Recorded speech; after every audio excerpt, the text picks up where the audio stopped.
Alors notre cerveau est une machine à survie extraordinaire, c'est-à-dire qu'elle est dotée d'une grande intelligence grâce à son cortex, c'est la partie extérieure du cerveau,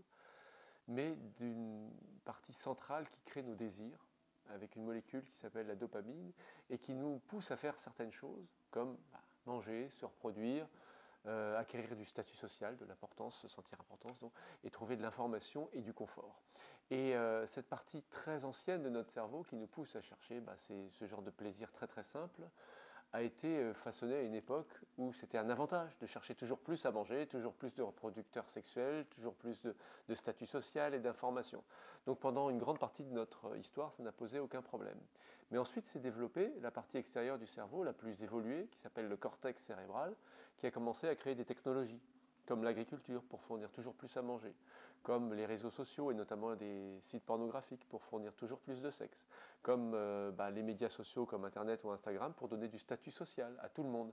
Et donc ce besoin initial de nourriture, de sexe, de statut social, de confort, d'information s'est trouvé nourri sans limite. Et nous passons notre temps maintenant à satisfaire ces besoins primitifs qui n'ont pas de fonction stop, qui ne sont pas prévus pour s'arrêter. Donc grâce au système industriel que nous avons créé pour satisfaire ces désirs, nous les satisfaisons sans limite, mais c'est au détriment évidemment des ressources naturelles. Pour nous sortir de cette situation, une première piste serait d'apprendre à activer cette partie profonde de notre cerveau qui nous donne du plaisir, mais avec moins de stimulation, par exemple avec moins de nourriture, avec moins de sexe, avec moins de statut social en ligne, simplement en goûtant davantage les petites satisfactions que nous pouvons avoir. La deuxième possibilité, c'est de mettre en œuvre notre capacité d'altruisme. C'est-à-dire qu'au lieu d'utiliser notre dopamine, notre plaisir profond pour nous, l'utiliser pour les autres.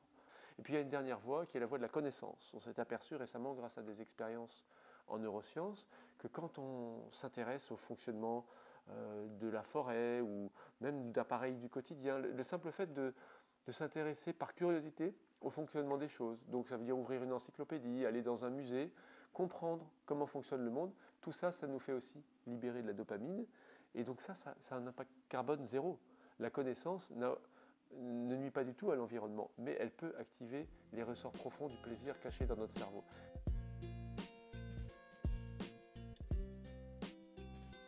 Je crois qu'une croissance qui serait fondée non pas sur la production de biens matériels, mais peut-être sur la valorisation des échanges entre les personnes ou sur la production d'idées, est peut-être un modèle économique à envisager. On parle d'économie de la connaissance, aujourd'hui ça reste une idée, mais peut-être que si les financiers s'intéressent à la façon dont on peut dégager des marges bénéficiaires sur la croissance du savoir, ce serait quelque chose de faisable.